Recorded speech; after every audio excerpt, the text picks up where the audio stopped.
Hold on one second. We're about to get to the bottom of this, ladies and gentlemen. This don't make no sense whatsoever. Welcome to the Dark Waters channel. 18 past the hour now, and some breaking news on this story in the NBA. Watch this now. It's still developing. It's our understanding that there are arrests being made actively as we speak. This is rocking the league. The FBI arresting a coach in Portland, as well as current and former players. We expect to learn more 40 minutes from now with a news conference from the FBI. Nate Foy's live in Brooklyn, where that news conference will take place. And Nate, good morning to you. What do we know so far? Hello. Hey, Bill, good morning. Yeah, all eyes will be on that news conference at the top of the hour, as right now we're learning at least 31 people with sports ties and mafia ties so far have been arrested as part of an FBI investigation into illegal sports betting in the NBA and also an illegal poker scheme.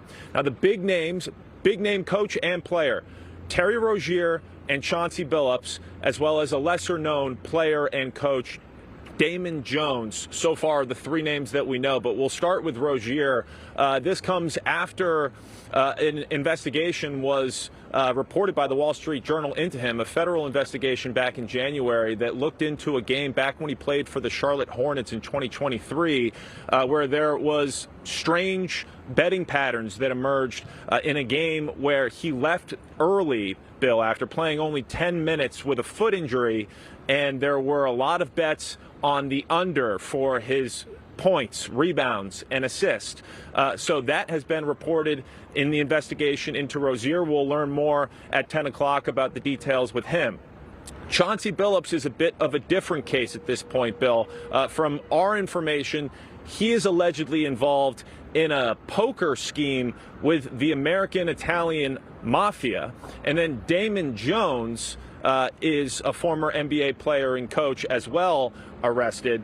And this is all related to the same investigation that ultimately landed a lifetime ban for Jonte Porter, a former player for the Toronto Raptors, who admitted to altering his performance in games so that other people could make money off of prop bets for his performance in those games. Now, the NBA investigated Rozier, and he was cleared as part of the NBA investigation, which explains why yesterday he was active for the Heat's game against the Orlando Magic. He did not play because of a coach's decision, but the federal investigation has been ongoing in the background, and we are certainly expecting, and sports fans everywhere who are concerned about the integrity of the game are really looking forward to this news conference to learn everything that we can. The NBA Commissioner Adam Silver certainly has quite a mess here on his hands, but FBI Director Kash Patel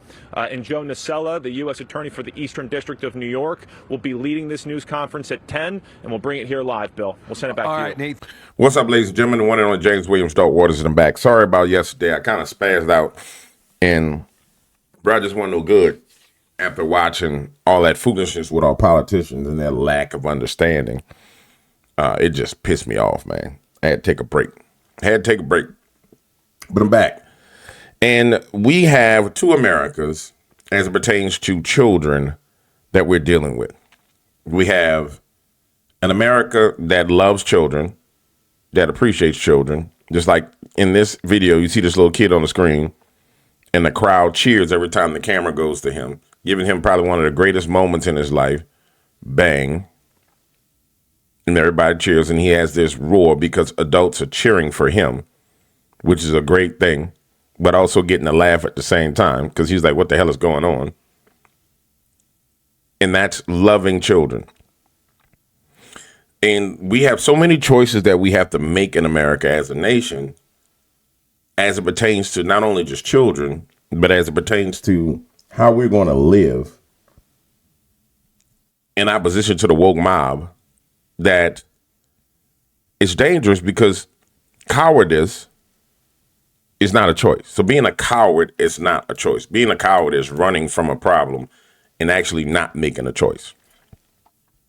And what I mean by that, the people who take advantage of children need to be put in prison. All of them, in every way, shape, or form. In every way, shape, or form. And I'll say that maybe 85% of America would agree with this. But because there are loud voices that cry and whine, we just don't do it. We don't, because everybody's too afraid to offend someone. So when that happens, we end up with stuff like this. We end up with stuff like this happening.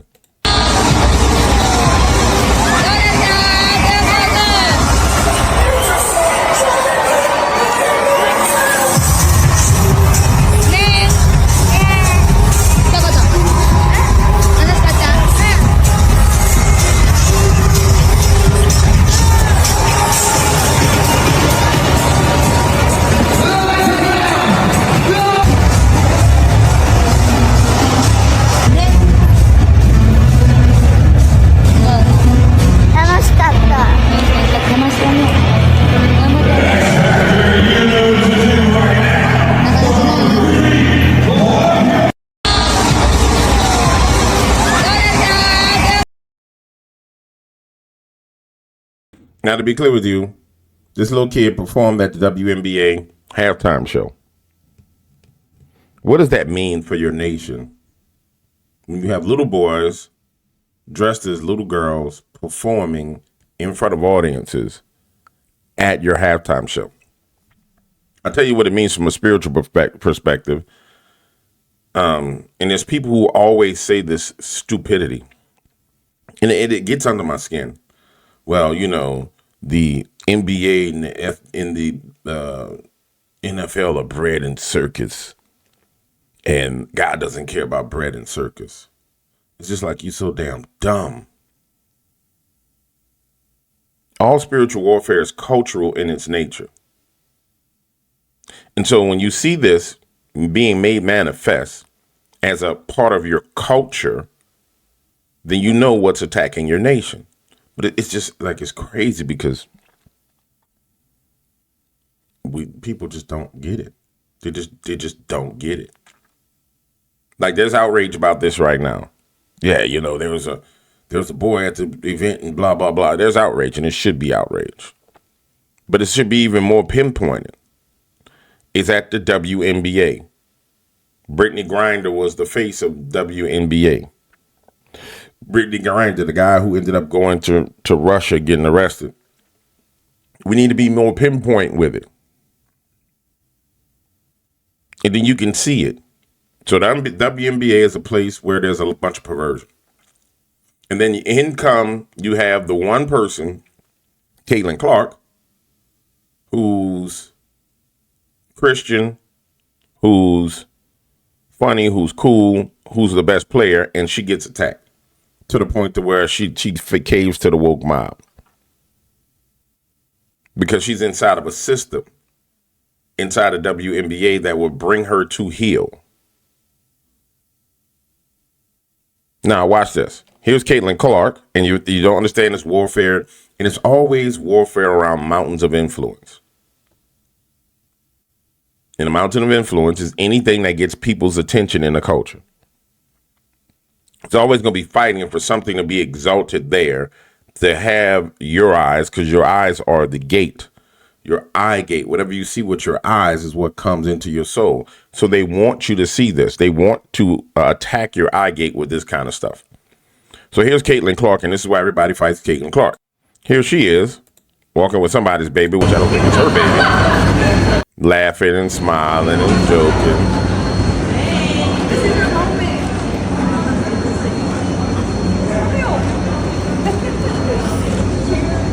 He's like, what? And humanizing the fact that a kid is a kid. Kid on the hip like a mom would have. Also signifying, hey, I can play at NBA and I can still be at WNBA and still be a mom too. What? Therein lies the problem.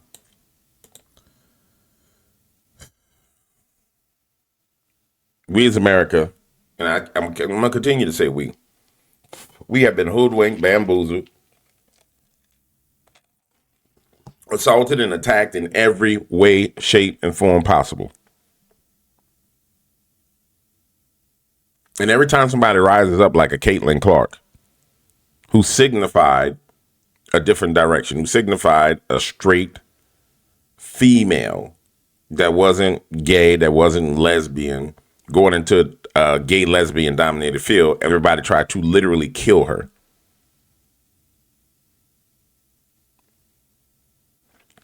And I understand it. I get it. That's why people are scared to talk about this kind of stuff, because somebody may kill you. I mean, I get it. But what choice do you have? Really, what choice do you have? The next story I want to cover is, clearly we got the answer to whether or not the NBA and NFL and everything was rigged, because here comes Cash Patel coming out saying they did a massive gambling ring. They busted a massive gambling ring involving NBA players, coaches, and several mafia crime families. So clearly the NBA has been rigged. Now, it was a conspiracy theory when people were saying it. Oh, these games are rigged. It's a conspiracy theory. There's no rigged games. Well, it seems like those who talk about conspiracies tend to be telling you the truth more often than other, which is amazing. We've been saying this for a long time, but here's Cash Patel coming out and explaining to you what happened. To announce a historic arrest across a wide-sweeping criminal enterprise that envelops both the NBA and La Casa Nostra. The men and women up here standing with me represent a small portion of the leadership team that brought profound justice in an era that needed it more than any. I'll just highlight some of the details in the case and the FBI work, and then you'll hear from the others. But as you now know, individuals such as Chauncey Billups, Damon Jones, and Terry Rozier were taken into custody today, former, current NBA players and coaches. What you don't know is that this is an illegal gambling operation and sports rigging operation that spanned the course of years. The FBI led a coordinated takedown across 11 states to arrest over 30 individuals today responsible for this case, which is very much ongoing.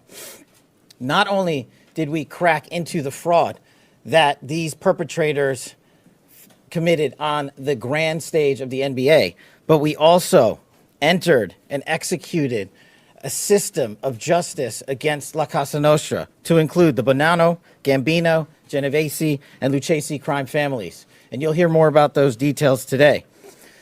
The charges and the arrests that were taken down across this country range from wire fraud, money laundering, extortion, robbery, illegal gambling. This FBI will leave no room for any perpetrator of crime across this country. You hear a lot about our work of defending the homeland and crushing violent crime. Well, this work is also representative of a colossal portion of the FBI's mandate to keep America safe and to keep our entertainment industry fair and secure. Judgment coming to the sports field. Oh boy, judgment coming to the sports field. Now, you know them boys gonna roll. Now, none of the mafia boys, they ain't rolling. That's just how they roll. You know what I'm saying? Them family boys not rolling. But boy, you know all them basketball players? Ooh, they rolling. Yeah, they talking right now. Yeah, they talking. They're in a bad situation. And so, thank you, Lord. Remember the wokeism. And when you really think about it, wokeism led it to this point. Well, man, what do you mean? The intense wokeism, the intense, never-ending, never Assyrian-ish attack nature of wokeism led to this. It's crazy. It led to all of the stuff that's coming down the pipeline. Watch this spread from the NBA to the NFL to the NHL to everything. It's going to hit everybody. Because we all seen rigged football games.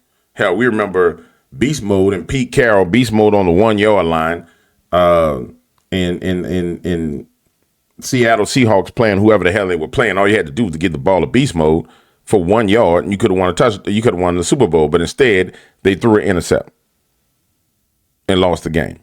And I remember Marshawn Lynch like laughing in the coach's face, watching the video footage of him just laughing in the dude's face on the sideline and walking off. Why? Because they had bets on the games. Certain people had to have certain stats, and certain people had to be, it wasn't fair competition. Certain people had to be the winner. They had to be the face. They got to be the brand. Wow. Wow, wow, wow, wow, wow. Y'all want to keep your eyes on this one. You're going to want to keep your eyes on this one. Now, what bothers me about this is this has been around. And so it means that this particular case, all the evidence, everything has been there. So it's almost like somebody feeding cash of victory. I don't really like to see people getting consumed with their own consumption, kind of being fed little things. But nonetheless, we'll take the W when we get a W. It's kind of like when you're trading stocks. A green is a green. Oh, man, I didn't make 8%. I made 2%. Green is green, baby. We'll take 2%, start all over.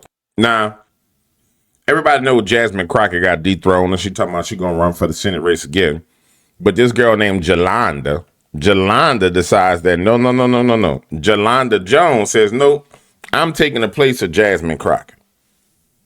I'm going to take the place of Jasmine Crockett. I'm going to be the loudmouth black woman that rise up again and take the place of Jasmine Crockett. Long fingernails. Now, she don't have them stupid eyelashes, which is great. I appreciate Jolanda.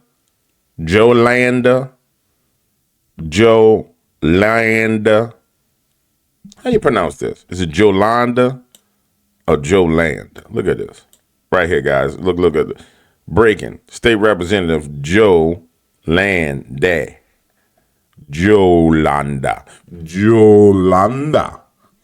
Okay, maybe it's just Jolanda.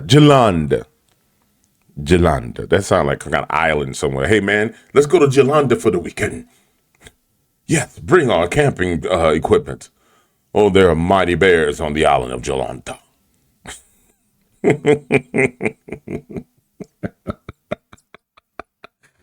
Ooh, you can't make this stuff up.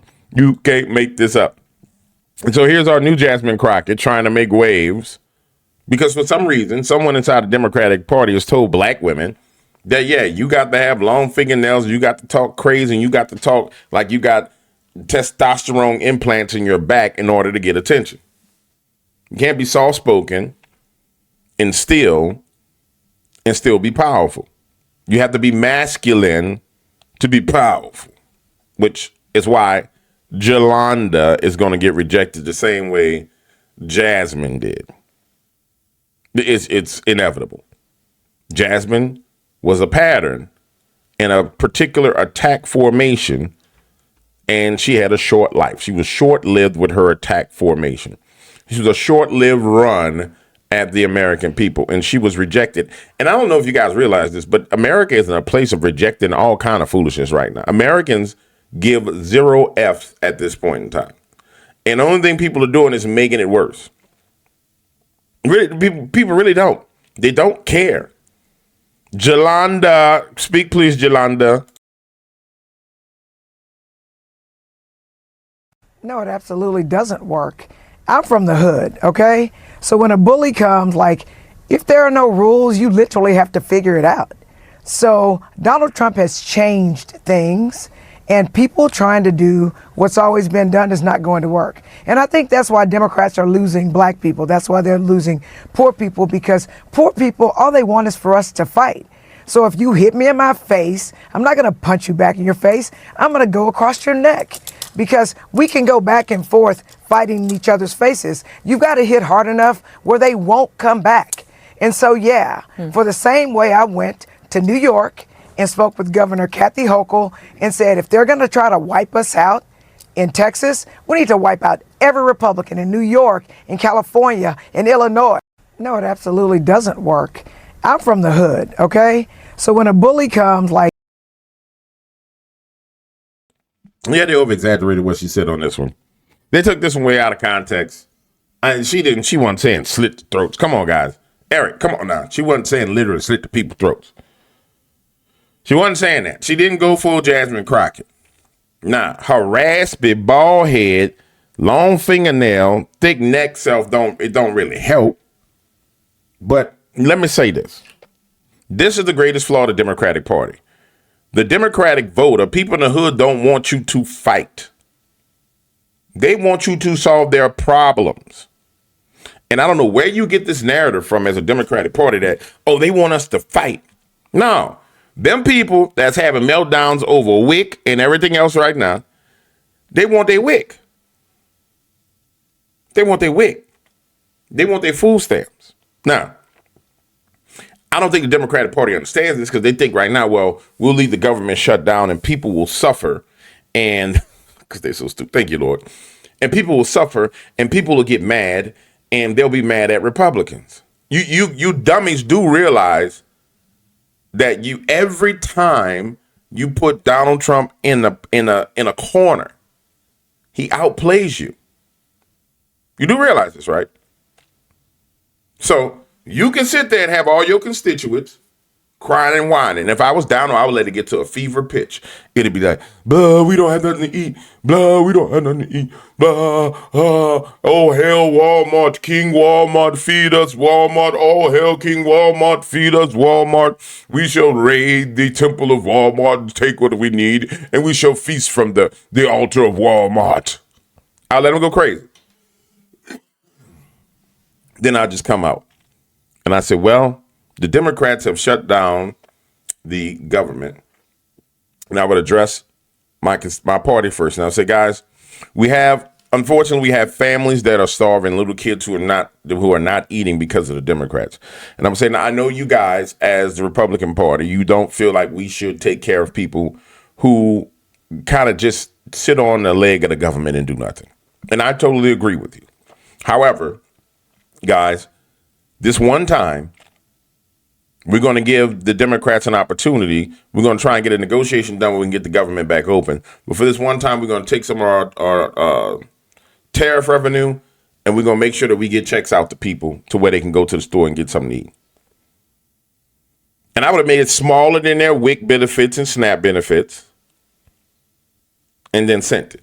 Now, if he does that, then all them people that's been, oh man, we starving, we this, they're gonna be like, wait, Trump sent us he sent us some food.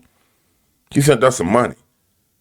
You Democrats ain't worth the crap. Y'all blah, blah, blah, blah, blah. Now, does he have the leverage to do it with the Republican Party and Conservative Party? He could swing it if he positioned it right. But this is just how stupid the Democratic Party is. He just said it about the military and them getting paid. He just said it. All he has to do is make sure them people get their checks. People in the military know that the government shuts down. They know, okay, the government shut down. We skipped the check. And then Donald Trump said, okay, no, I'm not going to let you guys lose your money. I'm going to make sure you get your check from tariff revenue. It's the quintessential essence of buying votes. But it's also biblically being clever as a serpent, innocent as a dove. Because you're not buying votes like Democratic Party buys votes. They're not just going out and shutting out money to nonprofits, and the nonprofits giving money to other nonprofits, and them getting people to go out into the hood and then put people on buses. No, it's actually taking care of people. It's what you just need to do to be elected. And so here we go. Back to Jolanda. Hello, Jolanda. Back to Jolanda. The Democrat skill tissue is want people to fight. No, they want you to get stuff done. They don't care how you get it done, Jolanda. They don't care if you walk into the White House and sit down with the president and cut a deal, Jolanda. They don't care. They don't give a freaking flip. They want stuff done, Jolanda. They want it done. And therein lies the biggest problem with the Democratic Party is they don't do a damn thing. If you did things, then you could get away with acting crazy. If you did things for your community, you can get away with saying all kind of crazy, wild stuff. Why do you think Donald Trump get away with saying stuff? I was watching Charlemagne the God. He was like, well, Donald Trump is blah, blah. You know why Donald get away with saying some of the wildest stuff there is? Because he actually does something. And so when you actually get stuff done, people kind of shoo away some of the wildest stuff you say. And then when you actually get a lot done, you become entertaining while you're doing it. So you're no longer watching the president. You're watching the apprentice show of the president. And because you guys, Democratic Party, are so stupid, now you've become the actors that be in the background, not the main characters, the standing actors. You guys are like the people who just walking across the street, walking a dog, right? You guys who leaning up on the telephone pole, talking on the phone while Donald's walking by with Melania, and they're the main characters of the movie. Y'all just the background. Matter of fact, y'all worse than that. Y'all getting ready to become props. Y'all is the light pole. You is the stupid fire hydrant that the dog is peeing on. I'm warming up. Stick with me. Hold on. I wanted to get to Tucker Carlson. This is going to be my last one I cover for right now.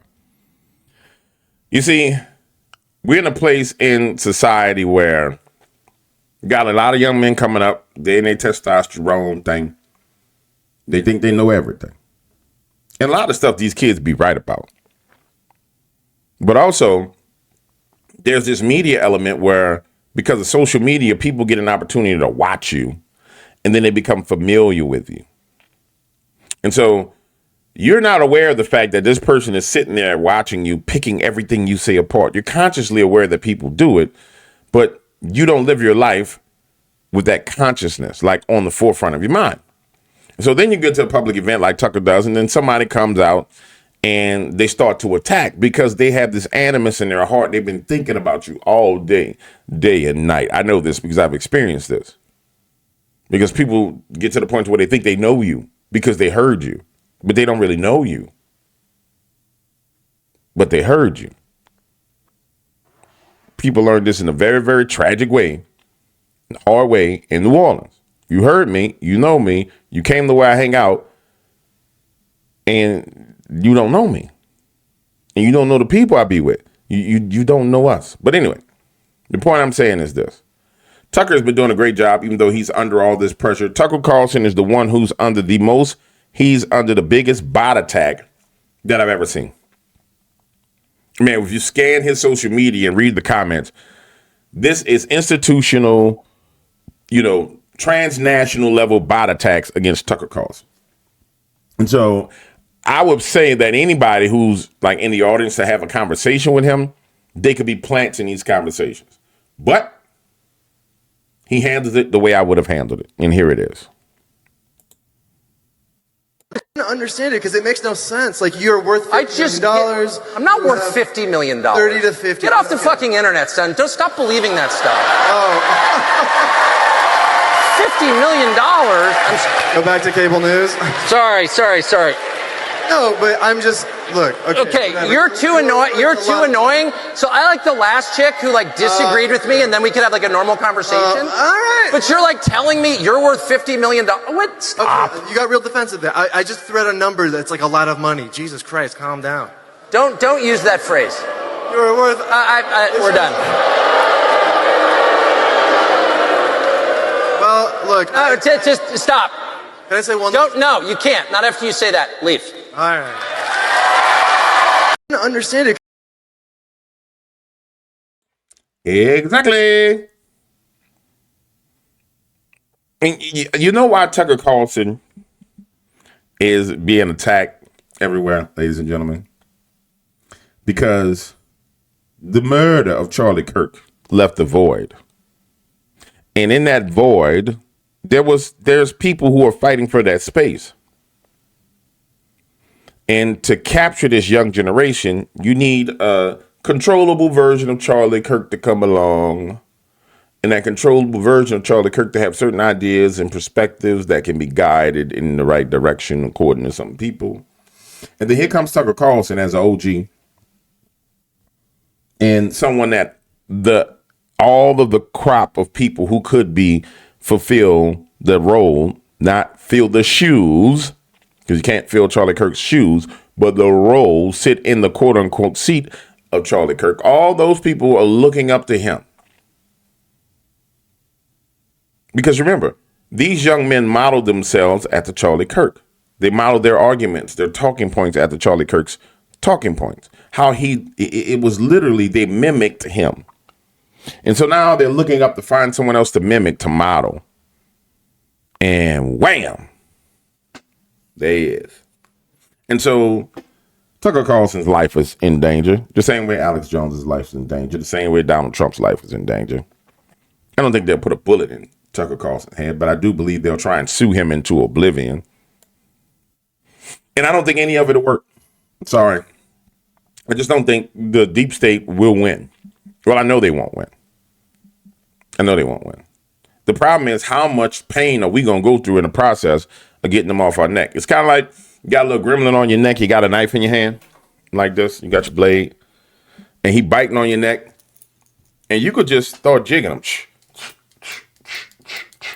But instead, you getting bitten. You just twirling around. Oh, what is this? Is this a blade? Wait, what's that biting me? Stop, get off me, please. And you negotiate with the gremlin. Please, Mr. Gremlin, I know it's Christmas Eve and I know all your friends are going crazy and I know you guys, it's not your fault that the Mogwai got wet and I didn't follow the rules because they said don't feed you after midnight and don't get you wet. I didn't follow the rules and I know it's not your fault that you're here, but I'm gonna appreciate if you stop biting on my neck, Gremlin. And the gremlin's like, blah, blah, blah, blah, blah, blah, blah, and they all surround you. You're like, listen, gremlins, I'm going to need you to stop. And they got little mini bazookas and AR-15, they swinging from the ceiling, trying to hit you in the head with gigantic light bulbs and chandeliers, and you trying to negotiate with the damn gremlins. There ain't no negotiating with gremlins. Therein lies the problem in America. We want to negotiate with gremlins. Can't negotiate with no damn gremlin. You just can't. There's no negotiating with gremlins. I totally agree with you, but abortion is murder, obviously, and everyone knows that.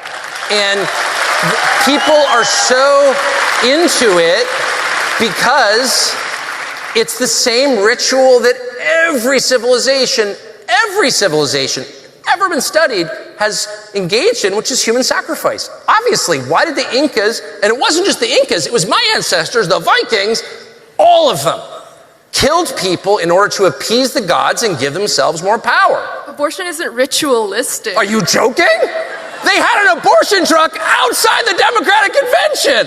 While you're here, maybe you could get an abortion. No, it's the most crazed level of fanaticism I've ever seen. Like when I was a kid, they would say, well, you know, there's probably some 12-year-old farm worker child who got raped and she's pregnant. Like, would you say to her she has to carry the baby? And I'd be like, oh, that's so sad. I can't, It makes me really sad. And like, I don't think she should have an abortion, but I get it.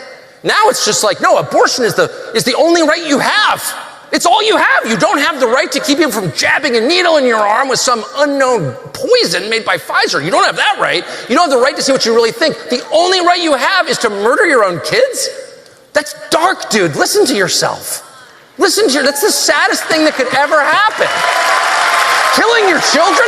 The only thing in life, and I'm telling you this as a young person with the greatest sincerity, I mean this as a father of four, the only thing that matters is not your stupid job at Citibank. Trust me, it doesn't matter. All that matters is having children, and your children are all that will matter to you. I don't care what you say. I've lived it. I know that's true. And so anyone who's like, oh, just kill your children. You know, I feel like a lot of the problems, I'm sorry, Brookie, to upset you. Sorry. It's my dog. I don't yell at home. But no, I think it's just grotesque. It's shocking that this happens. And everyone's like, sorry. There's nothing more entitled than a female Springer Spaniel. Sorry. Anyway, it's the saddest thing. And to hear people like, I know a million people have had abortions. I don't know one who's happy about it, you know, and they're really sad about it. And you know what makes this worse for these, for the deep state and for the kingdom of darkness? And I see it. Do you guys see it? So you have a generation of children that don't talk to their parents and their parents can't talk to them because they've been disconnected from their parents. Right? And so they all end up here. They end up here, especially the liberal ones. Some of them end up here listening, speaking their opinions. And then you have people who are older with knowledge, basically telling them the truth. Hey, son, sit down. What you're saying is stupid, and that's not how life works. But your parents won't tell you that. Your parents won't say, sweetheart, I know you think this job that you have right now is important, but that job ain't important. 40 years from now, you'll look back and wish you had that child and took care of that child. Get another job and have a baby. Well, I should be able to do anything a man could do. Sweetheart, listen to me. I'm letting you know today, on October 23rd, 2025, that 20 years from now, 30 years from now, when you're in your 40s and you got money and you got all the rest of this crap, you're going to look back and regret that you did not have a baby. Because you'll be looking at the later half of your life and no one there to take care of you. No one there to help you. No one you can depend on. So I'm telling you right now, drop the feminism, go get your man, get your baby, keep your little career, and build a family. And so that's what we see going on right here. Because clearly their parents taught them wrong. And clearly their parents didn't even give them any damn common sense. And so we see this rising in this nation. Oh my goodness. It's awful. Because it's not something that people take joy in. It's something that people do out of necessity. No, I think you're not. out of touch if you think it's a ritualistic thing. Of course it's a ritual. How many abortions are there in this country every year? Access, and it's a matter of human rights, as you said, and it's a matter... There's no human right to kill people, dude. Sorry. In fact, killing people is the enemy of human rights. The human right is to live. Not a person. It's not a person. Okay, it's not a person. But everybody knows it is. It's just so dumb. It's not a person. It's like they won't. Why don't we show a video of an abortion? And let's see if you can sit through it. And you would feel sick to your stomach. You have, oh, okay, maybe you liked it. I grew up in a church that thought it would be... No, I don't. I'm sorry I said that. No, I'm sorry. No one wants to talk about the details, ever. And the most horrific things in life, including a lot that happens in war, including transgender surgeries, definitely including abortion, it's all couched in abstract ideological terms which are designed to prevent you from facing what's actually happening. A human being is being beheaded with a knife inside a woman. And that, if that beheading didn't take place, that would be a person, a human being, who maybe would go on to lead some screwed up life, maybe wouldn't, but it's not up to us. We don't get to kill people simply because they're in the way, period. And if you can kill children who are in the way, you can kill the elderly who are in the way, and in the end, they'll be killing us who are in the way. You can't do that.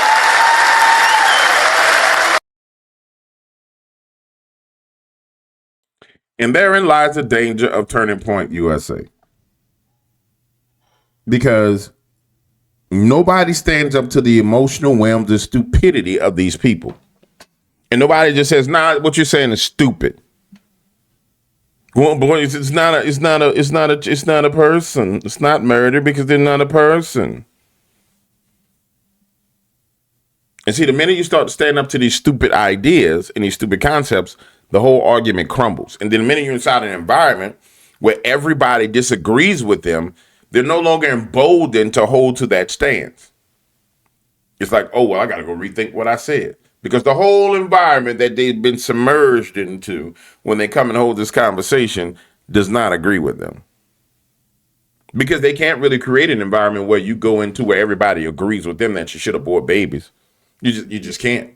You can create there's an environment where people look away from the little transgender boy, whatever that was on the basketball court. People look away from it. But boy, if you ask people if they agree with it, the majority of people will say they don't agree with it. All right, ladies and gentlemen, I'll see y'all on the next videos. The one and only James Williams, Dark Waters. I'm out of here.